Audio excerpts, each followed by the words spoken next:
Ako nga pala ang kapatid ni Alice ko na mayor ng Bamban. 我是爱丽做的姐姐. Malamang kilala niyo siya at sa tingin ko ay mas maigi kung magbibigay ako ng linaw kung sino ba talaga siya. At ito ang storya niya. Oo, tama kayo. Hindi talaga siya Filipino. Lumaki kami sa isang maliit na kubo sa Quezhou, China. Ang Quezhou ay isa sa mga pinakamahirap na lugar sa China. Kadalasan, ang triad ang nagpapatakbo ng bayan namin. Kung di mo alam kung ano ang triad, isa itong organized syndicate sa China. Kung merong yakuza ang Japan, kami naman ay may triad. Pero madiskarte ang tatay namin. Doon siya nakakuha ng trabaho at napalago niya ang negosyo niya, lalo na sa mga pogo.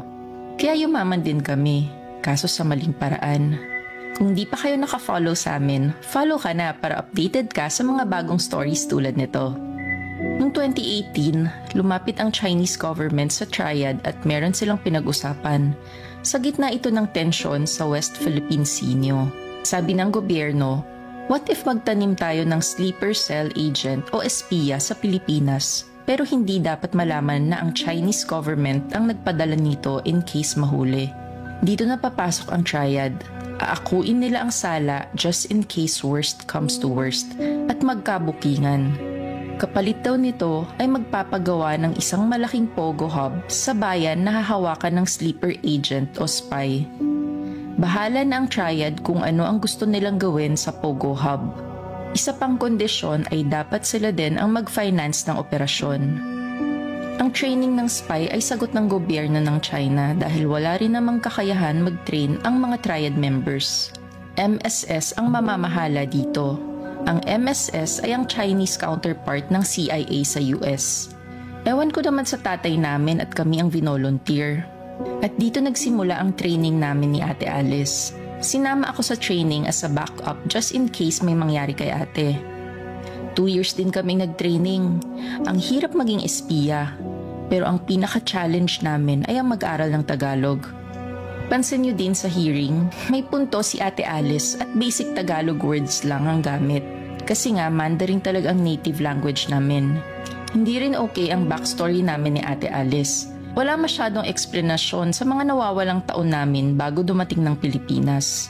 Sabi nila, wag na daw pansinin masyado. Madali namang mauto ang mga Pilipino.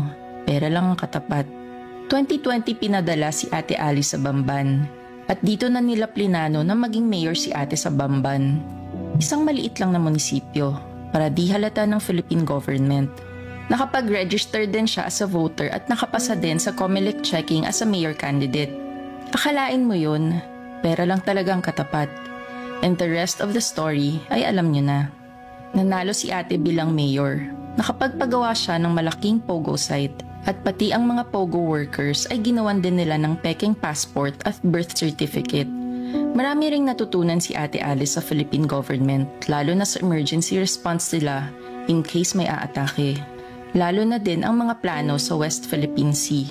Yun nga lang, na-raid ang pogo site na ito at na-trace kay ate. Magaling din si Ate Alice at nalulusutan niya ang mga tanong. Ang nakakatawa dito, kung sa ibang bansa ito, bitay ang katapat ng espionage. Pero dito sa Pinas, parang circus lang. Nakakatawa. Kaya nakikiride